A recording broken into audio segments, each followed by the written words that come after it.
Welcome to the Lawyerist Podcast, a series of discussions with entrepreneurs and innovators about building a successful law practice in today's challenging and constantly changing legal market.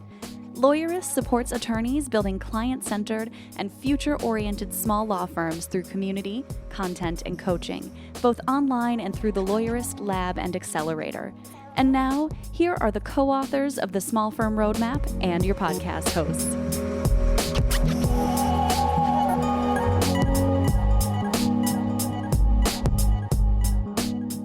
Hi, I'm Laura Briggs. And I'm Stephanie Everett, and this is episode 295 of the Lawyers Podcast, part of the Legal Talk Network. In today's episode, we're talking with Jeff Wald about the future of jobs. Today's podcast is brought to you by Belay, Casetext, TextExpander, and Back Office Betties. We wouldn't be able to do this show without their support, so stay tuned. We'll tell you more about them later on. So, Stephanie, when this episode airs, we will be just finished with wrapping up our LabCon Fall 2020 event. This is our second virtual event of 2020, courtesy of the pandemic. And I know you worked really hard to make sure that this event wasn't like so many things where you have the potential to be sitting in front of a video camera all day or watching a PowerPoint presentation. I feel like a lot of people are zoomed out. So I was hoping we could talk a little bit about this time you had much more time to prep to go virtual for LabCon. So I was hoping to talk a little bit about your strategy behind how you set it up this year. Yeah, so I think one of the things I did was, what do we normally do in the room together when we're in person? Because one of the things that's probably different about LabCon from most legal conferences, even before we went virtual, is that it's very interactive. We took away speakers, we took away things that, sometimes are boring at conferences, and we said, what's the good stuff? And a lot of times the good stuff was the conversations that happened in the hallways. And so we said, how can we take those cool parts and make that the star of the show? And so you have to understand that, number one, LabCon is just normally very different, and how it works is very different. The lawyers who attend who've never been before, they often email me, hey, where's the agenda? Like, I need to figure out where I'm going and what tracks I'm going to. And I always laugh. I'm like, yep, not going to be like that. And you just kind of trust me. You show up and I take care of you, which I really enjoy doing as a conference planner, being able to serve the community this way. So I think it kind of helps just to frame, what does a normal LabCon look like?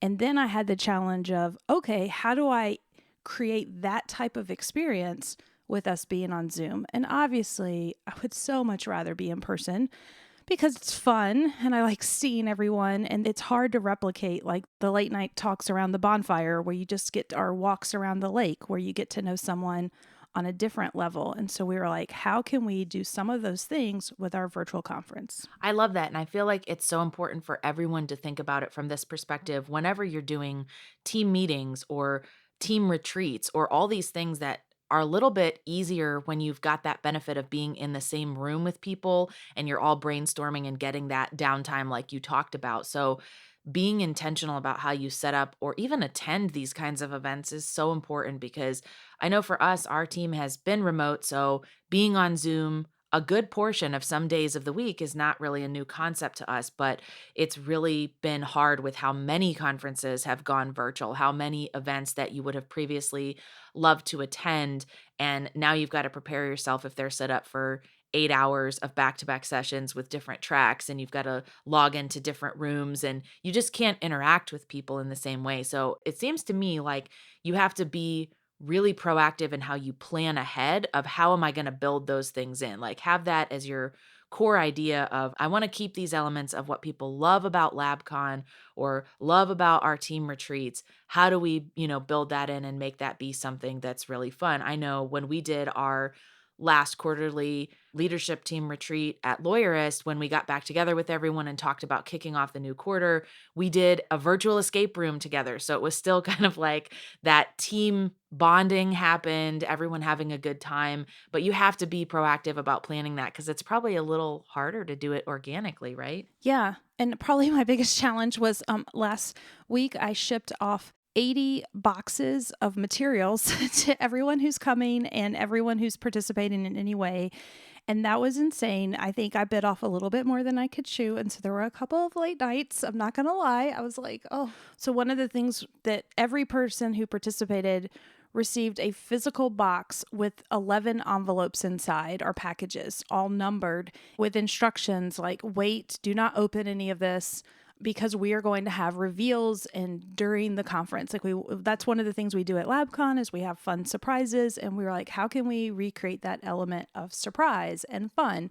And so we had physical things that we sent to everyone, and then people got to use them in fun ways and interact with us with the physical things that they got. Another one of the things we did that I think it's easy to share is normally at our live events, we always start the day with some exercise opportunities, right? We usually have a yoga class or a walking group or running group, or different people like connect up and want to go do something to move their bodies. So we're like, well, that's a little bit harder to do with a virtual conference. But the night before, we found out like who wants to walk and who wants to run. So yoga we could do on Zoom, but for the walking pairs, we legit just paired people up with one another, and they just called each other, and they had small groups that went on a walk together in the morning before the event started. And that's kind of, I think, a different way, because I was like, how do we recreate that walk around the lake? Like, I had a walk around the lake years ago at LabCon with Shannon Montgomery, and I feel like we'll be, friends for life, because we really just had a great conversation. And so we just paired people up like that and said, okay, go take a walk in the morning with one another. So many good ideas, and they're creative too, but you just have to you have to go beyond the default of, okay, this meeting, this event, this conference is virtual. So literally that just means we're going to take all of our presentations and deliver them virtually instead. I think it's so much better when you can have that time and plan ahead to go beyond that and really deliver an amazing experience for your attendees.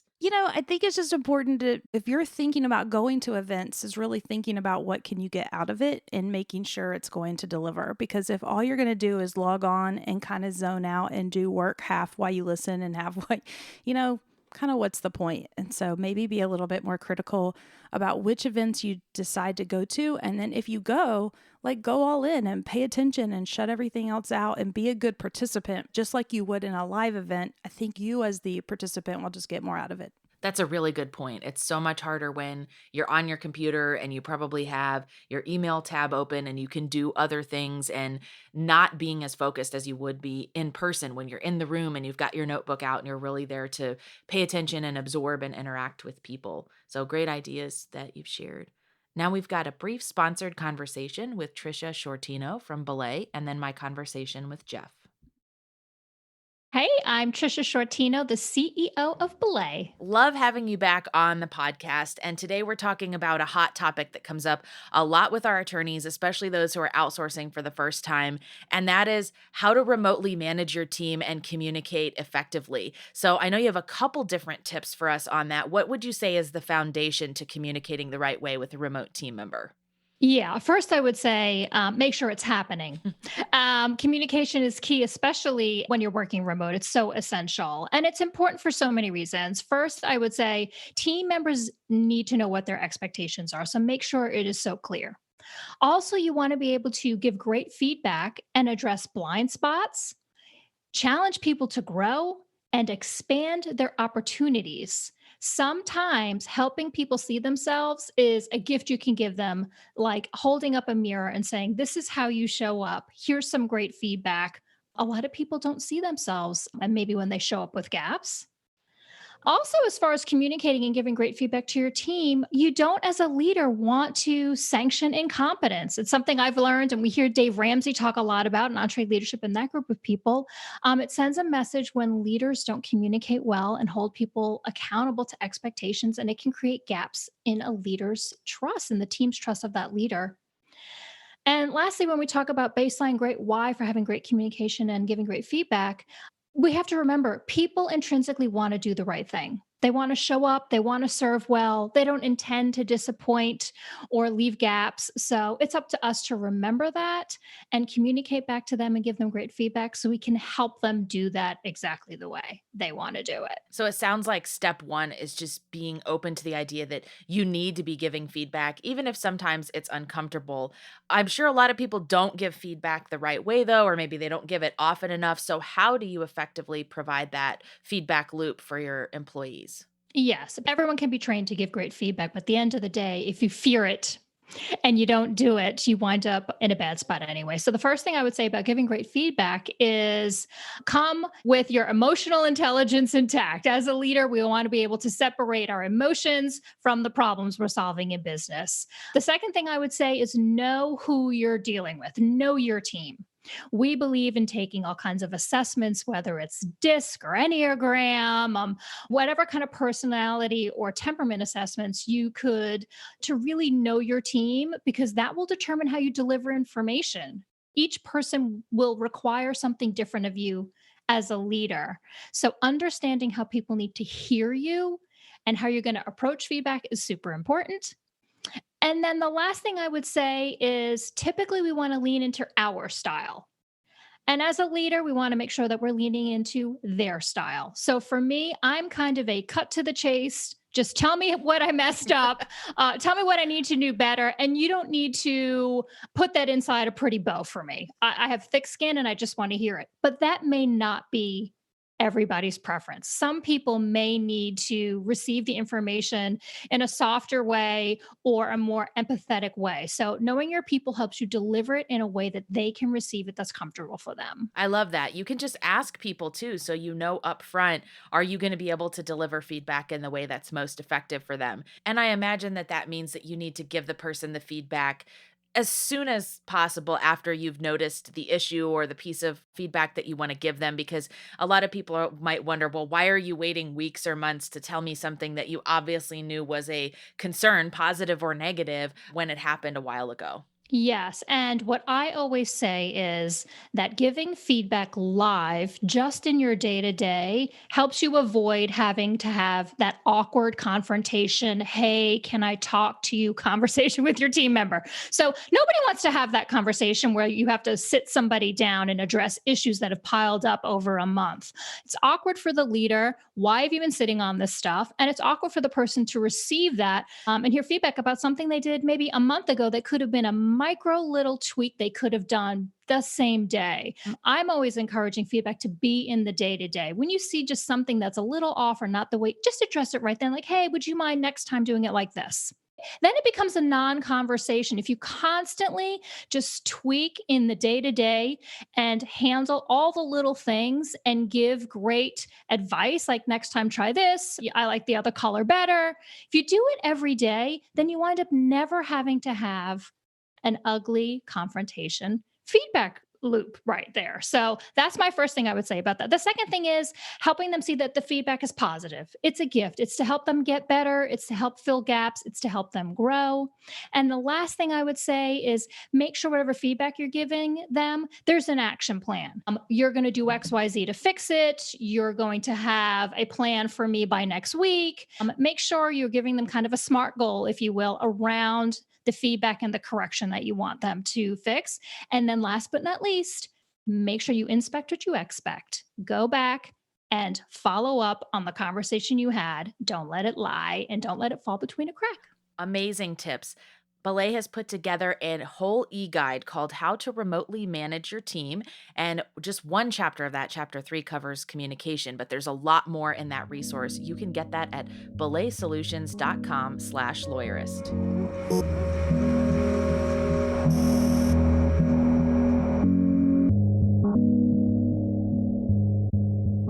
Well, hello, I am Jeff Wald. I'm the founder of a company called WorkMarket.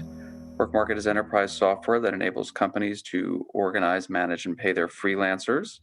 And I have written a book on the future of work called The End of Jobs. I'm so excited to have you on the show because I love the book. And prior to working here at Lawyerist, I was a freelancer for 8 years. So I always love people that talk about these kinds of topics and how the world of work has been changing. So to kick us off, why don't you tell us a little bit about some of your core arguments, the main ideas inside your book? Well, Laura, what I'll start out with is why I wrote it, which is I get very frustrated with people that make predictions or, quite frankly, argue things without evidence. And in the discussion on the future of work, there were a lot of conversations that existed outside of what I believe to be the three main bodies of evidence. One being what has happened in the past? How have companies and workers come together in times of technological disruption, political disruption, social upheaval, and things like that. We have many, many examples to go off of. Second, what does the data tell us? The data, obviously, of historic patterns and trends, certainly, but the data of the world of work today. And then three, how do companies really engage workers? Because there's this general thought that, oh, companies are just going to go to the cheapest option, and it's just not the case. So, those three buckets of evidence are things that we try very hard in the book to accentuate, to really say, if you want to make a prediction on the future of work, let's look at these three things: the history of work, the data patterns in work, how companies actually engage workers. And let's use those to make a thoughtful prediction on the future of work. And that, to me, is what the book is about. I love that. And you start off the book with this big claim that workers and companies and society have had to renegotiate the social contract. Can you explain what you mean by saying that? Sure. Well, we have a lot of people right now very concerned about the world of work because of robots and AI. That, oh my gosh, all the jobs are going to go. And it echoes the same doomsday predictions that happened every time that there is a huge technological step function in the way we work. And each time we ended up with ever more jobs at an ever higher standard of living with people working ever fewer hours. And so it struck me, well, what's different about it this time? And the answer is not much. There are some things that are different, but for the most part, we are dealing with that same dynamic of a huge technological step function, like we saw in the advent of mechanization or electrification or computerization, what are traditionally known as the three industrial revolutions. We are seeing that same kind of thing now with robots and AI. And it's important to understand how companies, workers, and society adjusted to those last three step functions as we are in the early stages of this fourth step function. And so that's really what you see as the coming, next upheaval with the mechanization, electrification, and computerization. Those have already happened and kind of created shockwaves and ripple effects throughout the economy and society. And so, can you talk a little bit about why you think on demand labor is the core of what's already happening, but certainly what's coming in the workforce? Well, I do call the book The End of Jobs: Rise of On Demand Workers and Agile Corporations. And it's interesting. When I founded Work Market, there was this general idea in the world of work that 50% of the workforce would be on demand in 10 years. Now, I founded the company 10 years ago. And so we have the benefit now of being 10 years later. And no, that didn't happen. And it was never going to happen. It was one of those predictions that would annoy me because it wasn't based on evidence. So when we think about on demand workers, though, the reality is, to use the Uber driver as the ultimate example of an on demand worker, all the tensions that Uber driver faces: total personal responsibility, task based labor, work from anywhere, always on, data driven HR, algorithms allocating work, all of those things are permeating the full time workforce.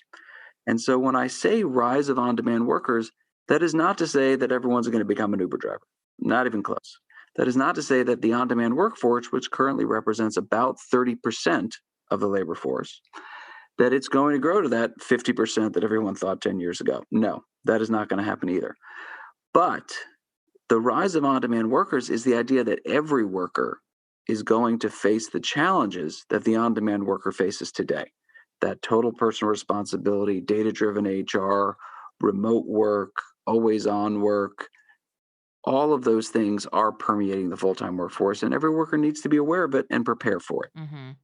And I think a lot of the people in several generations at this point in time recognize that employment and work looks really different than it did for our parents, our grandparents. This whole idea of this lifetime employment contract that you talk about, which used to be the normal thing. You would graduate or finish your education or training, you'd work with the same company until it was time to retire, at which point you'd collect your pension. And all of the studies seem to indicate that most people are not just switching jobs, but switching careers. And that makes some people really nervous because it's so hard to plot and plan for your future. I mean, some people might say, well, you have more flexibility, not relying on one company to employ you and protect you. But it also raises so many concerns about, how do I advance professionally? How do I save for retirement when I really have no idea what even the next couple of years of my career will look like? What advice do you have for workers facing these kinds of scenarios? Well, the first thing, Laura, I would start with, surprising nobody, is data, which is to say that the data would tell us that the average person stays in a job right now 4.2 years. Okay, that's interesting. The Bureau of Labor Statistics started gathering this data as far back as 1960. 1960, at the height of the lifetime employment contract. Do you know what the average length of time in a job was in I 1960? don't. If you had to guess? Oh my gosh. We're at the height Ah, of that lifetime employment contract. 30 or 40 years? I don't know. That is the guess. That is the guess that Okay. most people make. That is Okay. a standard guess. You're right there in the solid middle of where everyone guesses. The answer is 5 years. Oh, interesting. And so we have this notion that work was so incredibly different. And in a lot of ways, of course, it was. But the idea that every worker at every company was marching towards their gold watch, there's just not a lot of data to support that. Did it exist for some workers at some companies? Of course it did. But for every worker in the US economy, not by a long shot. Which is to say that when people start thinking about, oh, well, what do we need to do that's different? It's important to understand, first and foremost, how different is it? Here's what I would definitively say from a data standpoint. It used to be that you could go and do whatever the educational environment is that you were going to do, high school, technical school, college, and you can monetize that skill set for about 30 years. So you may not be marching towards your gold watch with one company, but you had learned all the skills you were going to need to know for the most part. What the data would tell us today is that skills abatement, as opposed to occurring over 30 years, as it did in the 1960s, is occurring in 3 to 5 years, depending on obviously the skill, its technical capabilities in different industries and things like that. So, what you're faced with is this idea of continuous education, the idea that we will always be needing to upgrade our skill set, to reskill, to upskill, in order to have skills that are monetizable over an entire career. So when I was researching this book, I asked, I had the benefit of interviewing hundreds of people that are shaping the future of work. And I would always ask them basically that question, right? Like, what advice would you give to somebody just entering the labor force?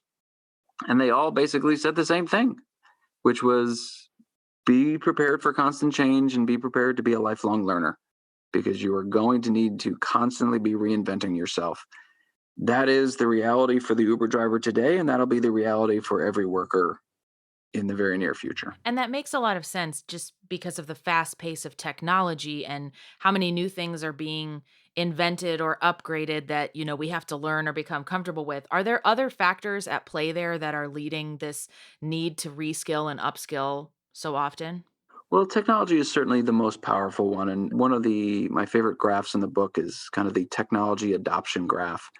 The idea that it took 70 years to get the first 50 million users of a car, 40 years to get the first 50 million users of a telephone, 20 years to get the first 50 million users of a personal computer, 5 years to get the first 50 million users of an iPhone, 3 years to get the first 50 million users of Facebook, and 9 days to get the first 50 million users of Pokemon Go. Mhm. That compression of a technological adoption is driving the need for constant refreshing of skills.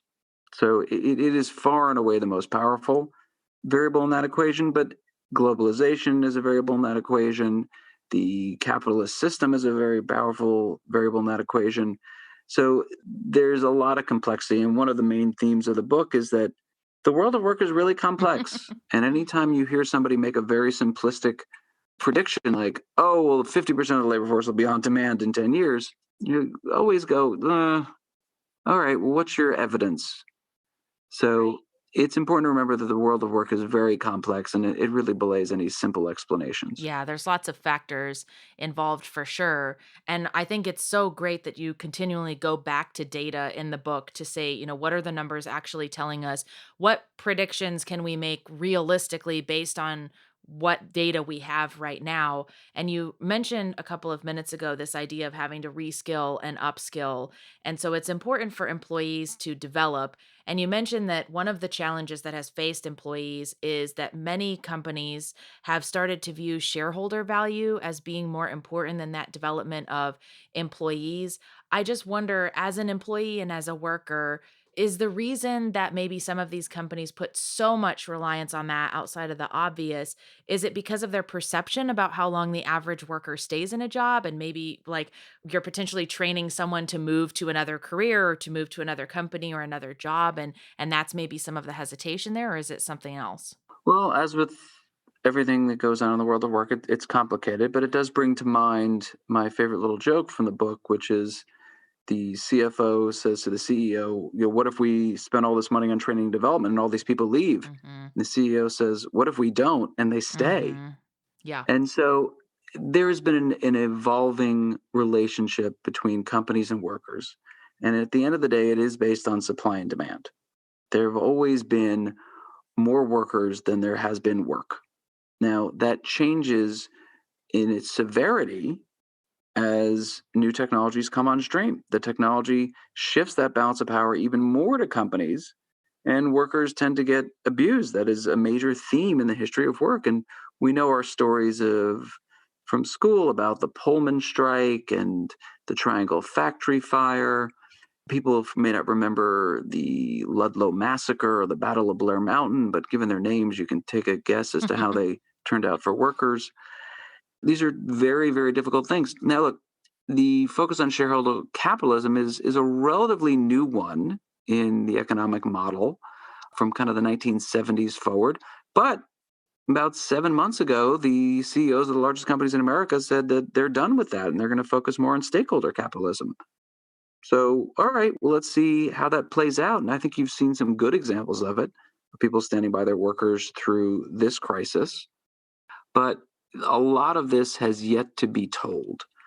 There are arguments to be made that a company exists for the benefit of its shareholders and it should be run for its shareholders. There are, I would say, much stronger arguments to be made that that is way too short term a view of the world, that the communities that we exist in, our global community, of course, and all of the stakeholders in a firm, its suppliers, its employees, its customers, their families, these are very, very important things to look after. And companies that have done this well tend to perform better. So I think a lot of the story has yet to play out. There's a very important historic context, and there's a very important data context. Mhm. And that's a really good point about the current pandemic as well. It's hard to find stories of good things happening or good changes that are occurring, but it is a nice relief to hear some of that. We're going to pause to take a quick break and hear from some of our sponsors. And when we come back, we'll continue discussing the future of work. Looking for a true alternative to LexisNexis or Westlaw? You could save thousands this year if you switched to Casetext. Over 6,000 law firms, from solos to 40% of the AM Law 100, use Casetext to help them find better results in less time and for less money. For $65 per month, you'll get access to 50 state and federal case law, statutes, and more with zero out-of-plan fees. Try the smarter legal research platform. Lawyerist podcast listeners can go to casetext.com/lawyerist to try Casetext for free for 2 weeks. Supercharge your team with the power of TextExpander. Your team can do more with the same resources. Less repetition, fewer errors, and greater consistency will have your team feeling like they've hopped off a bicycle and into a Ferrari. Keep the team consistent, accurate, and current so you can work faster and smarter with TextExpander's powerful shortcuts and abbreviations to streamline and speed up everything you type. Create powerful snippets to save you time so that all you type is a short abbreviation, and TextExpander does the rest for you. Keep your whole team communicating efficiently and with consistent language. TextExpander is available on Mac, Windows, Chrome, iPhone, and iPad. And Lawyerist podcast listeners get 20% off their first year. Visit textexpander.com/podcast to learn more. Support for today's episode comes from Back Office Betties, the only virtual receptionist service exclusively dedicated to small law firms that offers a plan with unlimited calls. Their highly specialized service boasts customized call handling, relentlessly friendly team members, and unmatched quality. The Betties are ready to help you grow your firm, even when you're out of the office. Visit backofficebetties.com/lawyerist to try them out for 1 week free. Use the promo code PODCAST to receive $150 off your first month. So, one of the things that you mentioned that I have definitely seen to be true, having stepped from the role of full time freelancer into more traditional worker, you mentioned that the annual review is giving way to more frequent check ins with teams. Is this something that law firms should consider too? That's a significant portion of our listenership. Do law firms lend themselves well to the project based approach of being in communication and having more frequent check ins with teams? So, when I first started Work Market, we met with one of the largest law firms in the world, and they said, we need to innovate the way we do things, and we need to use more on-demand lawyers and this and that. And I remember presenting Work Market to them, and they were like, oh my God, this is amazing, and this and that. I said, but you'd have to break work down into tasks. They're like, well, we can't do that. And I said, well, and you have to start working with people that aren't going to be in your office. They're like, no, we can't do that. Everyone needs to be in the office. And I looked at them. I was like, you know what, guys, call me in 10 years. Okay. I'm not going to waste my time on this meeting anymore because you guys aren't ready to do what you need to do. Does task-based work lend itself to legal work? I think the answer to that question is yes. I think all kinds of work can be broken down into component tasks. It becomes a question of how granular those tasks can be. But it certainly depends on types of legal work. There are certainly some types, and we've seen some, one of the first investments I made prior to launching companies, I worked at a venture capital firm, was in a outsourced legal processing firm called Pangea 3, which was breaking down tasks, having them done by lawyers in India, and then bringing them back to the US for reaggregation, review, and submission. And so things definitely can be broken down in tasks. When we talk about law firms, I think the more interesting conversation right now is around remote work and all the things that so many of your listeners had to do in March and April of this year, which were such fundamental changes to the way that they work. Well, and some of them are choosing to stay remote, right? But then there's also other law firms that are saying, we've made this work for the time being, but really our business model is being in person. And one of the things we advocate for a lot is we shouldn't practice law the way that it has been practiced for 200 years, just because that's the way it's always been done, with things in mind. So, what do you think are some of the reasons that people might want to go back to the office after having had this experience where it's at least largely possible to stay remote? It is certainly possible. So many interesting points here. There were two basic impediments to remote work. So, shocking nobody that's been listening, I'm going to start with some data.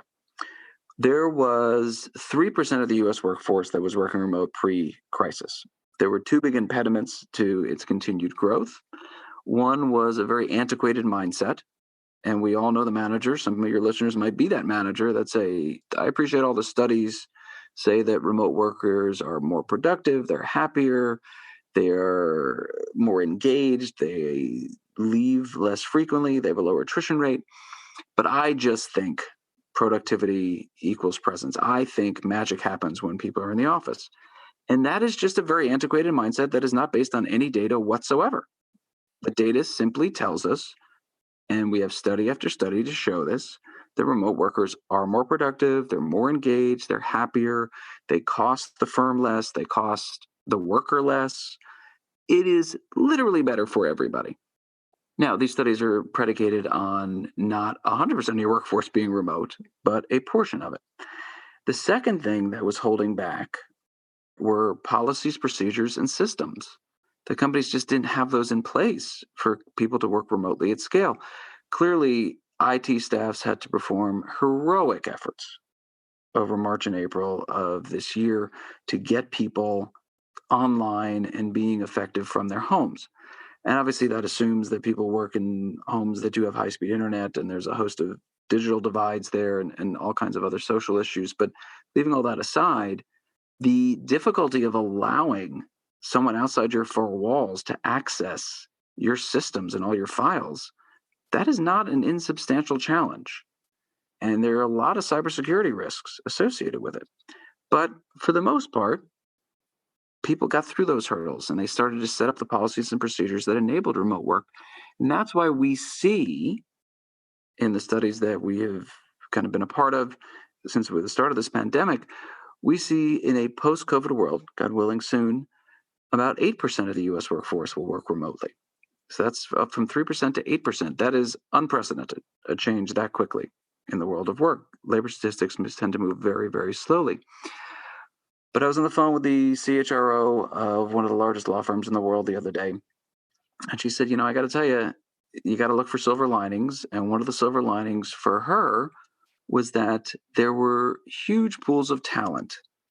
And the prototypical example here is kind of the lawyer mom, the woman that took a step away to have a family and felt that she wanted to stay with her family, but still wanted to be engaged. And my friend's law firm wouldn't engage that person. They wouldn't engage that talent because that person had to come to the office 5 days a week. There was no flexible work arrangements. There was no flexibility in scheduling. That was it.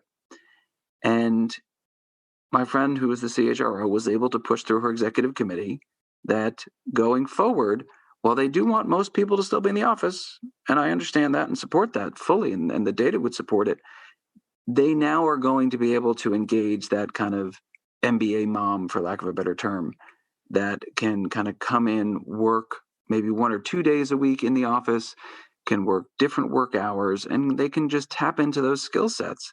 Those are big talent pools to the legal world that just were not available and now can be. And I think we've seen that even within our own audience of Lawyerist Lab members. A lot of them have been able to work with the best talent in the field by being open to going remote, by being open to potentially working with freelancers and independent contractors when it makes more sense than employees. I'm curious about your perspective. There are a lot of freelancers that are really nervous about all of the laws. There's been increasing interest in regulating or legislating around independent contract work. And some of it seems to be with good motivation, making sure that workers are classified properly. But there's been some companies that, it's been hard for freelancers to find work with them because they're nervous about things like what's coming out of California and so forth. What is your perspective on some of these laws? Like, where do we strike that balance between it being proper classification, but making sure that independent contractors still do have an option to work the right way? Oh my gosh, Laura, so many thoughts. I don't even know where to begin. So I will tell you, in the on-demand world, there is a battle between the idea that you can run an agile workforce and tap in to all kinds of talent. Again, 30% of the workforce works in an on-demand capacity. If you are not engaging that, you are leaving a huge amount of talent out as you try to close any skills gaps that you have. You're leaving a huge amount of players off the field.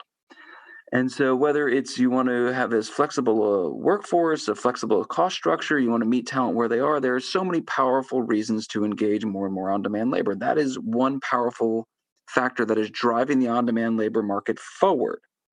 And the huge counterbalance to that is the regulatory environment, where companies, and I can certainly tell you this as the person running the largest piece of software that helps companies engage on demand workers, companies freak out when AB5 gets passed, when the Dynamex decision gets thrown down in California, when other states take actions, they freak out and they say, oh, I don't know if we should be using on demand labor. And, it's my job to go in and be like, everybody chill. It's going to be okay. Nothing much has changed here. And whatever. And for the most part, most companies continue with their on demand programs. That is to say, for the most part, which is not to say everybody. I do know companies that have said, you know what, I'm out. I'm going to convert all the 1099s I have to W-2s. I don't want to engage any more freelancers. I'm afraid. Okay. Because to your point, I don't think that any legislators are sitting there saying anything other than we want to make sure workers are protected. But I can promise you, having met with thousands of CHROs over the years, researching the book, building work market, there is no executive team, CHRO, CEO, CFO, COOs.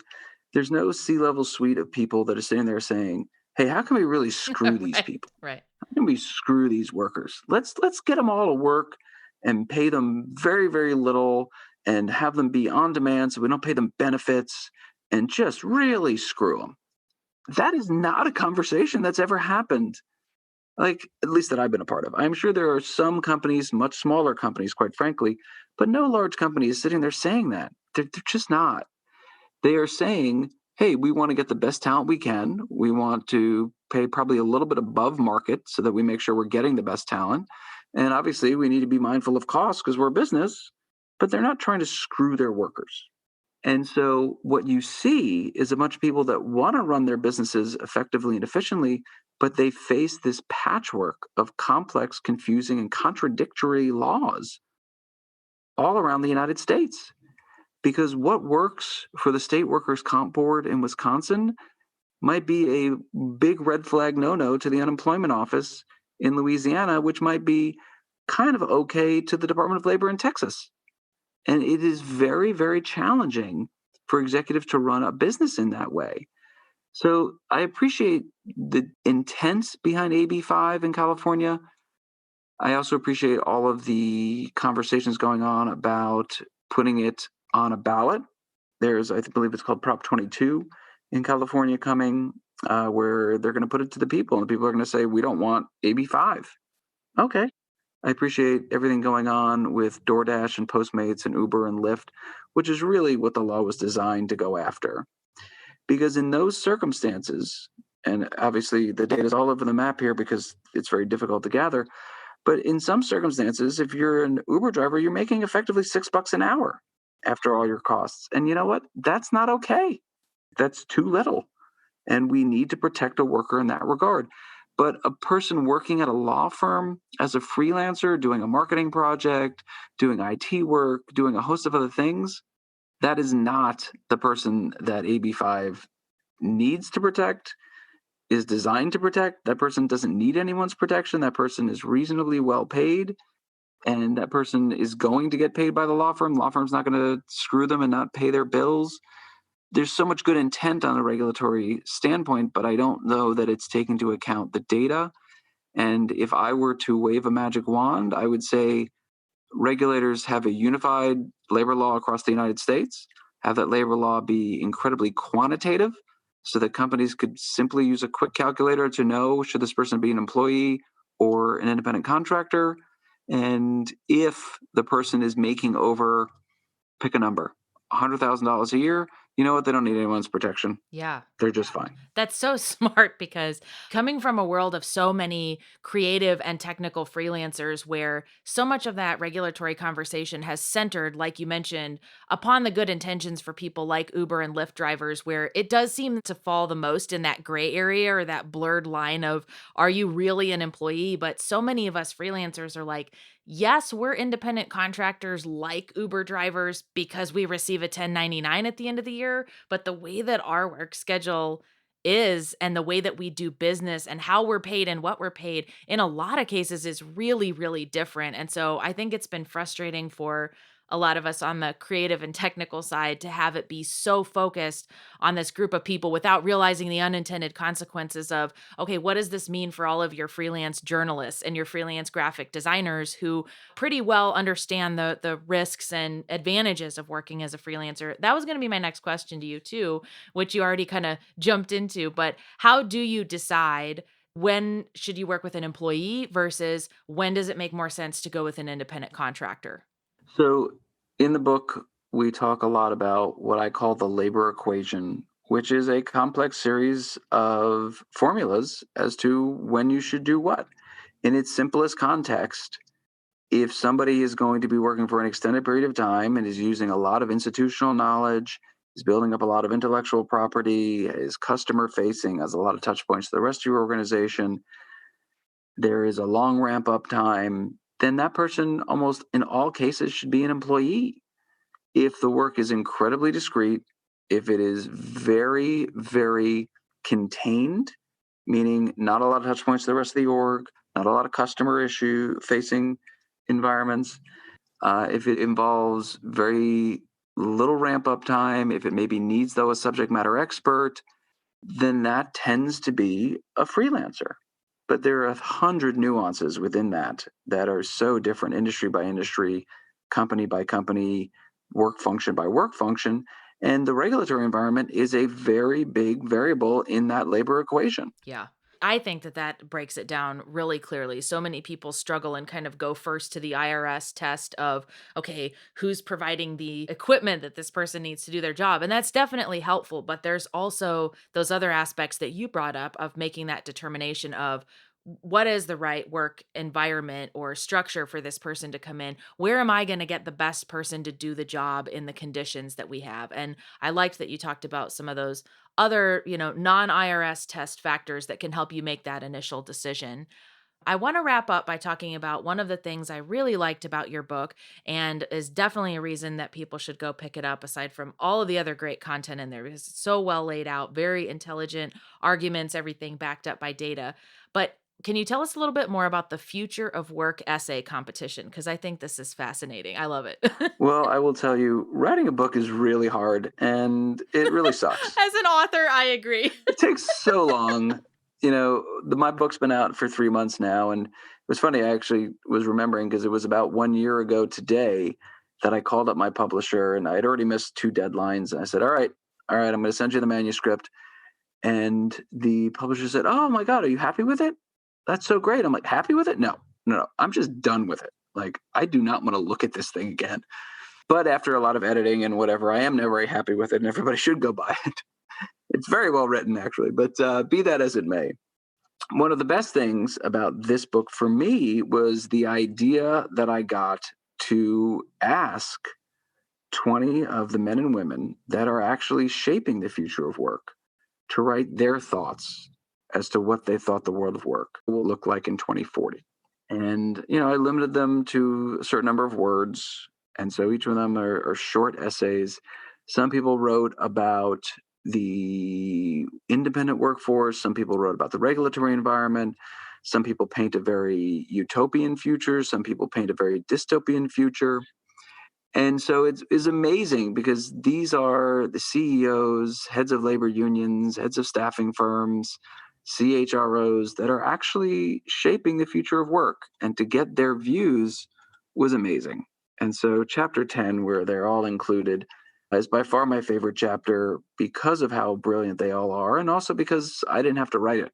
So that was awesome. And then to make it a little bit more interesting, I did attach the X Prize-like Future of Work Prize, which is one of the writers in that chapter will receive a $10 million Future of Work Prize as to which of them is the most accurate.